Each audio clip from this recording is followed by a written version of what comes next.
Hello అండి. చాలా ఈజీగా ఇప్పుడు చూపించే మోడల్‌లోన లట్కన్ అనేది ఎలా రెడీ చేసుకోవాలో చెప్తానండి. సో, దీనికొచ్చేసి క్లాత్ అనేది తీసేసుకోవాలండి. వెడల్పు అంటే పొడుగు, వెడల్పులో 2 సేమ్ ఒకే లెవెల్‌లో తీసేసుకోవాలి. ఇప్పుడు చూడండి ఈ క్లాత్ అనేది ఇట్లా ఫోల్డింగ్ చేసుకోండి ఫస్ట్. ఎందుకంటే ఇది బాగా పలుచగా ఉంది కదా! ఇట్లా కుట్టేసుకోండి ముందు. అలాగైతే నీట్‌గా వచ్చేస్తుంది. సో, నెక్స్ట్ వచ్చేసి ఇప్పుడు చూసారా నేను ఫోల్డింగ్ చేశాను. ఈ చివరి నుంచి మిడిల్‌లో పెట్టాను. మళ్ళీ ఇటు సైడ్ నుంచి మిడిల్‌లో పెట్టాను. మళ్ళీ రెండోసారి కూడా మీకు కుట్టి చూపిస్తాను. సో, థ్రెడ్ తీసేసుకోండి. ముందుగా రెడీ చేసి పెట్టేసుకుంటాం కదా థ్రెడ్.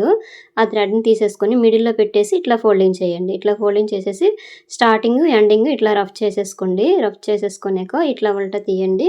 తీస్తే ఇగోండి ఈ టైప్‌లోనే వస్తదనమాట. చాలా నీట్‌గా వచ్చేస్తదండి. ఇంకోటి క్లియర్‌గా చెప్తాను చూడండి. సో, ఇగోండి ఈ పీస్‌ని కూడా సేమ్ ఒకే లెంగ్త్‌లో తీసేసుకోవాలి. పొడుగు, వెడల్పులు ఇట్లా ఫోల్డింగ్ చేసేసుకోండి. ఫోల్డింగ్ చేసుకొని మిడిల్‌లోన ఈ థ్రెడ్ పెట్టేసుకోండి. తర్వాత ఈ చివరి నుంచి ఈ చివరికి ఇలాగ కుట్టేసుకొని వచ్చేయండి. నెక్స్ట్ వచ్చేసి ఇట్లా తీయండి. తీస్తే ఈ షేప్‌లోనే వచ్చేస్తుంది. చూసారు కదా! చాలా సింపుల్‌గా ఇట్లా అయిపోద్దండి. సో, మీకు గనుక ఇది నచ్చితే వీడియో లైక్ చేయండి. ప్లీజ్ సబ్స్క్రైబ్ చేయండి. Thank you.